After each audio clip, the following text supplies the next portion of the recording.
Okay. Good morning. My name is Juan Pablo Cuevas. I am the lead chapter for Colombia GitHub in the Ondena project. And today I want to share with all of you the project that we finished, and it is the Urban Tree Observatory, data-driven monitoring and conservation in Ibagué, Colombia. So this is the demo showcase about the result that we made together, or all the team, okay? So to make a little recap, I want to show you the initial objective when we start the project up to compare with the result that we have so far. So the first objective was develop a spatial data infrastructure with thematic layers and new source for urban tree management.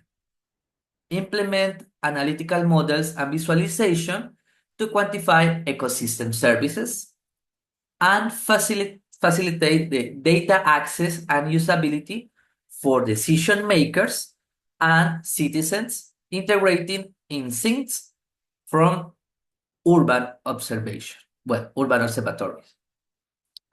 So, how we how we will do it, or how we did it.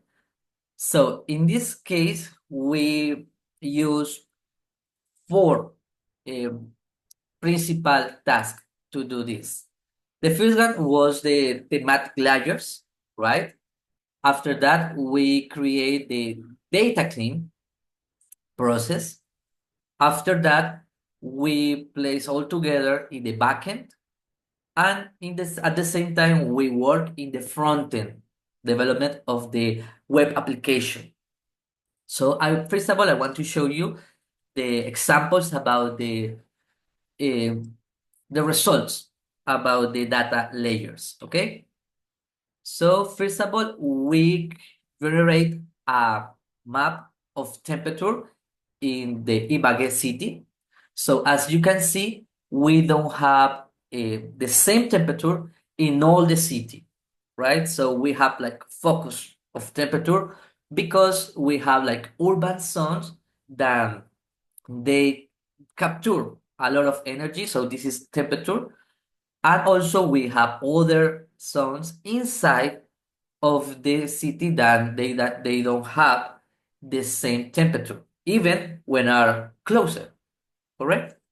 So this is like a raster model when we have that information. Also, for the city, we have a digital elevation model. This digital elevation model is the height of each pixel of the terrain, and we use this to get the data of elevation for each that data point in our data set of the urban trees. So it was very important, and also we can use it to mix with the information of temperature. Also, we have the data from the height canopy, for the canopy height. So we can see the low trees, the medium trees, the really tall trees, and the big trees, correct? So we use this as support for the data cleaning process. This layer was created using a process from meta model. So we extract this information from meta model. Okay. After that, also we have the Korean land cover distribution for the city too. So we have urban zones, crop zones, tree zones too. Any kind, we have a lot of kind of entities in the city, so we can use it also to give to the decision makers really useful information. All these layers are in a geographic format, so we can use it in a SIG or GIS, right, in English, to do a process using this information. Okay. In the data cleaning process, we use the information from the institutional government, I mean, the web page Datos Abiertos. This one is a dataset that was updated in April of 2024, so from the last year. And the data was discovered or was released in 2017, right? But not all these data are good. So the original data was around 100,000 records, but from the Datos Abiertos website, only 86,000 record was right. I mean, has like a geographic information inside of the dataset. For that reason, we decide search another dataset. And this one, the last dataset that we used was from ArcGIS, the API from Esri, and they provide to us a better dataset to compare the information. And with this one, we have 96,000 of records in the Urban Tree information. Okay, so we start to create like a pipeline, right, with notebooks, and each notebook has the intention to clean a feature in the dataset. So we have a lot of kind of errors in the original data, like errors in the format of the data, missed data, a lot of kind of things. So in each notebook, we use it to develop a process to clean the data and stay ready to be used for the final web application. After run each notebook, we have here the files, right? These files, let me make the full screen for you. So the files inside, it will be the biodiversity records, climate records. Also, we have geographic information in geographic format, like neighborhoods and communities or localities in our words, measurements, observations, sites, taxonomy, and traits information. So the idea with the notebooks was export or split the original dataset, correct the data, and place in an individual CSV file for each feature. Okay? And after that, this is a result of one of the measurements. For example, this is the total height, like the total of the tree. And in the original data, we have some records about 5,000 meters, one tree, 5,000 meters. So this is absolutely wrong.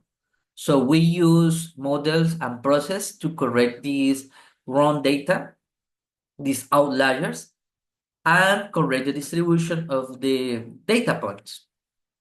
Just in, for example, this only one measurement. So we have a lot of measurements, but this is a very good example why it's important clean the data before to place in the delivery, correct? So before to place in a web app application, we need to clean the data and stay focused to see which data we will provide to the final user. So with the process of clean data, we can see that the data is correct, right? After do that, this is the explanation of the data clean.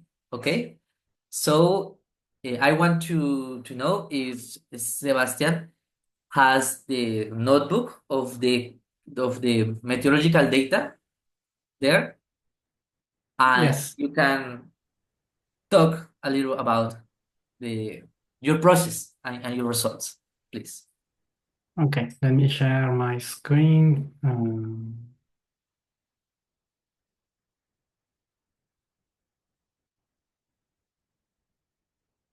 I just sent a request to share my screen.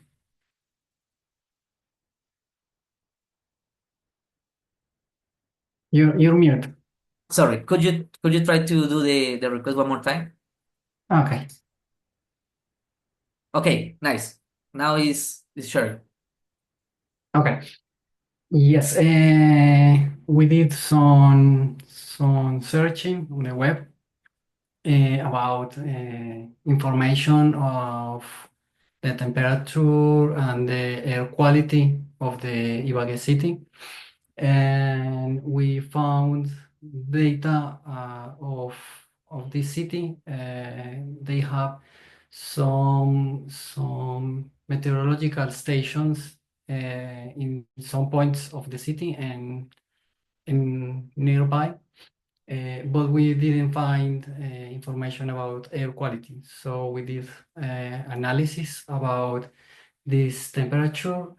And first of all, we did some exploration of the data, and we found there were some inconsistencies in the naming of these stations. So that was a first step, getting all of the names equal.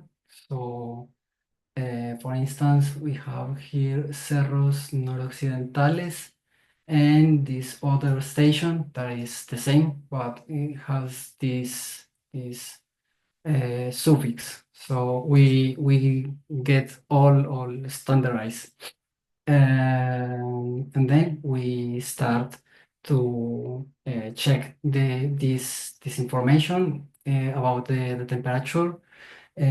What does it look like, right? So we found that there were some data around here that didn't quite fit the temperature of the city. So we need to make some data cleaning for this. And what what we did was that we separate all of the data between different stations, the meteorological stations, and we created this to show where are the stations. So we took these that are nearby the urban area, and we did the procedure on these stations. The data, uh, these, these, these points of data that we see here might be because the temperature sensor were discalibrated or had some type of malfunctioning. So what the approach we did was to separate um, each station, and we took the information for each hour of the of the day. So we separate.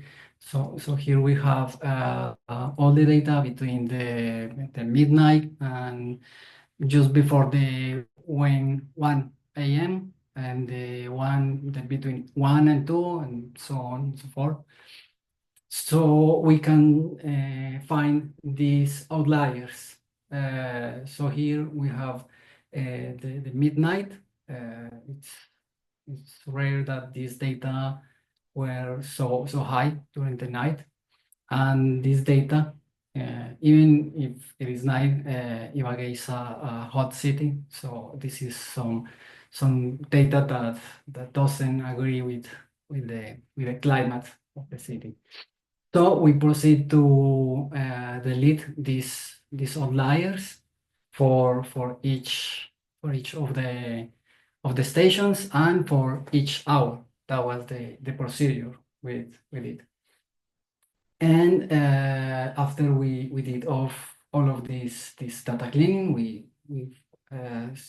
checked all of the data again, and we exported it to CSV. So the team could make this raster kind of extrapolation of the data, and that was it. That was the work did on the temperature layer. Thank you so much, Sebastian. So now we can continue. You can stop to share. And now, Felipe. So introduce yourself. And Sebastian, introduce yourself too in the later when we start the front end. Okay. And please, Felipe, now we are watching your screen. So introduce yourself and explain to us like all this process that we made in the backend team. Are you mute, by the way? My background is as a Django software developer, and this is what I contributed to the project. So I'll be talking about the backend, and there's my GitHub handle there. And this is what I've prepared to share. So how we started the project with a Dockerized application, how we did the relational data modeling so we could then seed the database with a command line interface command from Django. How we customize the admin, which I know is one of Juan Pablo's favorite features. The API, we created API endpoints, serializers, everything, a full API for the entire data available in the database with filters and everything else. How we set up continuous integration with GitHub Actions, running two different jobs, one for code quality using pre-commit hooks that were also run locally for anybody contributing to the code to ensure consistency. The test coverage that we achieved by the end of the project, I'll talk about that. Internalization and translation, that's something that where we leveraged Django's I18N framework, and Sebastian helped with this. Documentation was maintained in Markdown documents. I'll speak briefly about that. I'll talk about a couple of extras that we did and that are not core to the project, but something that we thought would be useful for it. And I'll briefly touch upon how we contributed in our GitHub workflow. So starting with the tech stack. So this is a backend is Python based. Django is a web development framework in Python, written in Python. And we also leveraged the Django REST framework. This is a library, a very well-maintained and popular library for developing APIs. For the database, we use PostgreSQL, and to explore and interact directly with the database in a user-friendly user interface, we use pgadmin, and all of this was containerized using Docker. So we kept it super simple so that developers can start the development environment with a simple command with a Docker Compose file. So here we see the different containers running. Once you run Docker, we have the Django backend running at the usual port of 8000 with the admin available at the default endpoint. Angular is served by the container as well. This we don't access directly, but it's accessed within the network. And then the pgadmin, which is what we use to explore the data and interact directly in SQL language. This is taken from the README on the main README on the repository, and simply outlines the structure for those who are familiar with Django. Django organizes the project around apps. So you have the main configuration file, folder, directory where you store all of your settings, and then this is just a personal preference that I've adopted over the years, where I put my apps inside an apps directory. And then here you see all of the different apps that manage different aspects of the application, so that we can keep the models, the views, the logic centralized to each app. So in the core, this is where we keep anything that is common to all of the apps. Then we have user management. Here's where we store all of the spatial data. So you saw from Sebastian's presentation and Juan Pablo's presentation that we have some geographic data. For this, we leveraged Django's geographic information system integration, PostGIS integration from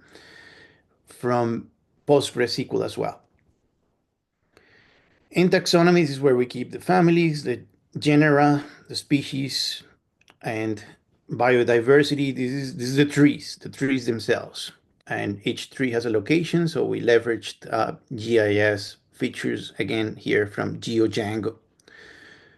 Reports, these are quantitative and qualitative reports on each tree. So this is several data points here, and you heard Sebastian talking about all the work done on the climate data. We needed to import that into the application as well.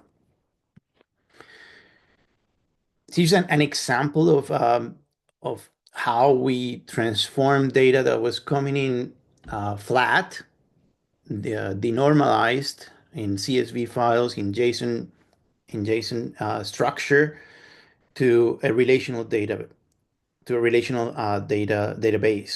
So adapted using the Django ORM to do that. So here's a very clear example. This is a typical example of relational data, where you have a one-to-many relationship all the way down to our core model, which is the tree. Same here in the taxonomy data, and it's going to be very similar in all of the other apps. Some of the GIS features that we leverage from or two of the GIS features that we leverage from Django are the point. So Django supports hundreds of different GIS frameworks. We use the 2357, I think. Is that the number? Anyways, I'm not an expert in that area, but this is what we use from that system, where we can store for the tree its location based on longitude and latitude using a point. And then for the localities and neighborhoods, which are shapes, then we use the multi-polygon structure. So where you can have polygons separated in space or one single polygon. For data integrity, to ensure data integrity, you heard from Sebastian and Juan Pablo some of the challenges with standardizing, cleaning up the data. We wanted to make sure that in Django, we can preserve that data integrity, that we can preserve the work that was done by the data science team. And we created a number of constraints, text choices from Django, so that the data cannot be easily corrupted unless you go directly into the database. If you go through a standard web form, you're only going to be able to upload data in a specific format. This is the simplified database schema. It doesn't contain all of the tables from Django. This is just the tables that we created, and it gives you an idea of how the data is structured. Earlier in the presentation, we saw how We have the relational data between country, department, municipality, locality. The weather station that Sebastian was talking about is captured here with a relation to municipalities. So one municipality, Ibagué in this case, we just have one in the data set, has multiple stations. One municipality has multiple localities, and so on. Climate records, how the climate records how they are related to what is our core model here. So this here is the central model of the application is the biodiversity record. You see how it is connected to many different tables here through three different foreign keys to a site, which is user reported location. So it doesn't have geographical data. And then this has geographical data, the neighborhoods, and then from the neighborhood we can go to the locality, to the city, and transverse all the way to country. So this is a database that can be used the way it is structured for any place on Earth. It's not just for Ibagué. It is already ready to handle these kinds of records from any place on Earth. Measurements and observations with just a very simple relationship here to the tree. Some of these have lots of values, lots of readings, many empty values waiting for data collectors to populate them, and lots of we capture everything that the data science team wanted to capture in the database. It's all captured here.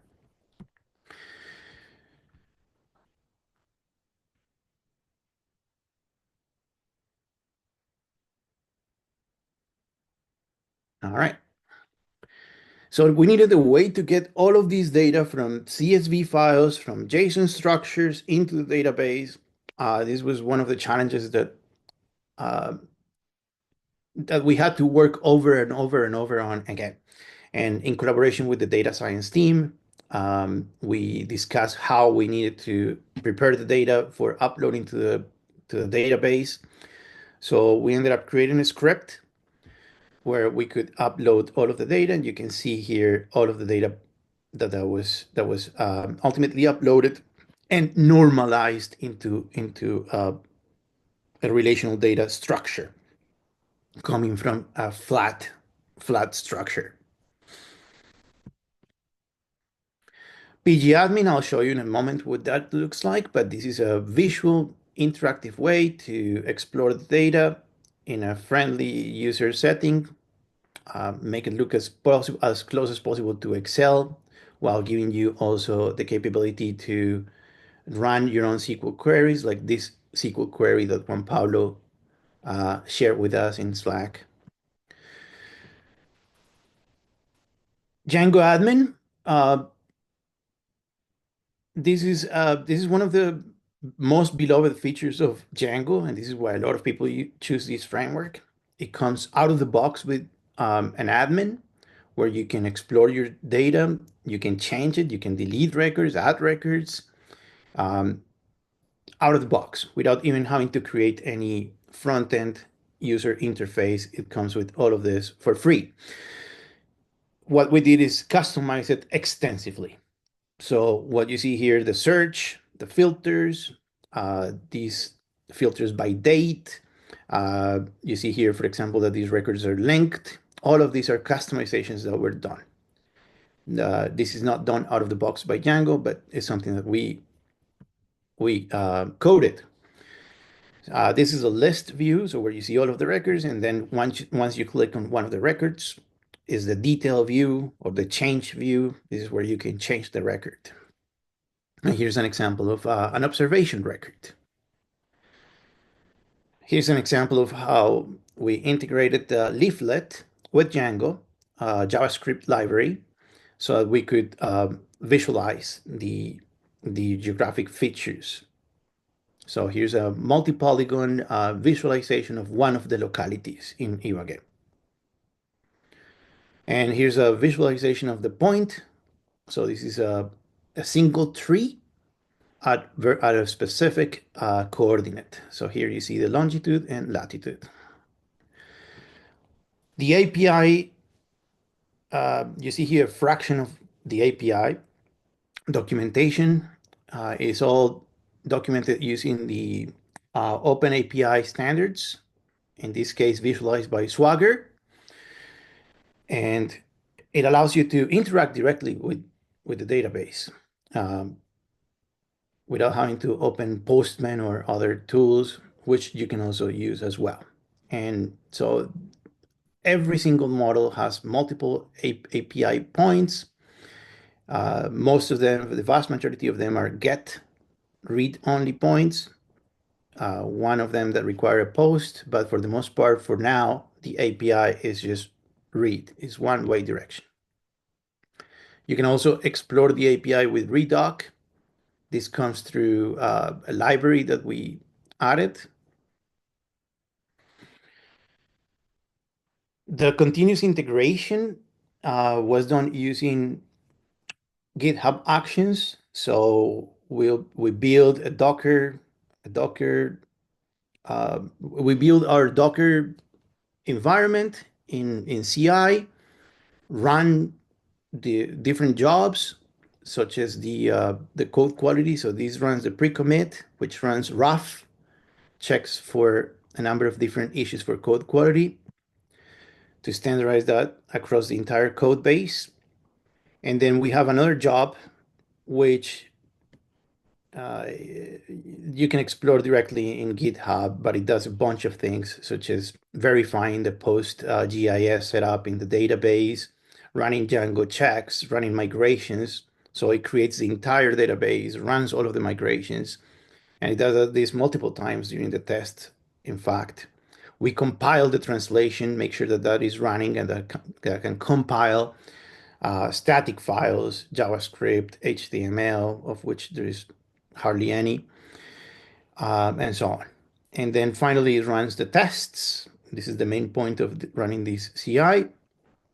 And I'll talk a little bit more about the tests in a moment. So tests, we wrote 107 tests in total for the Python code.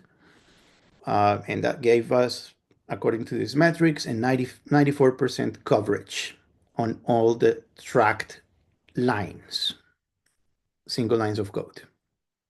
So we achieved quite a high level of test coverage.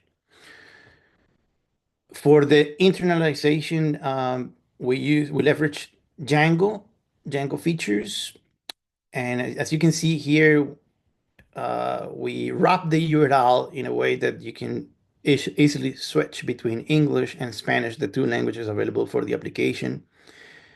This is, as of now, still a work in progress. We see that there's still some words in English here: climate, biodiversity, observation, for example. So there's still work to do here, but you can see that many of the strings have already been translated. Some of them come from Django translation, such as this one here, for example. That's from Django. This one here is from Django, and the rest, these ones, which are our models, this was what Sebastian translated for us.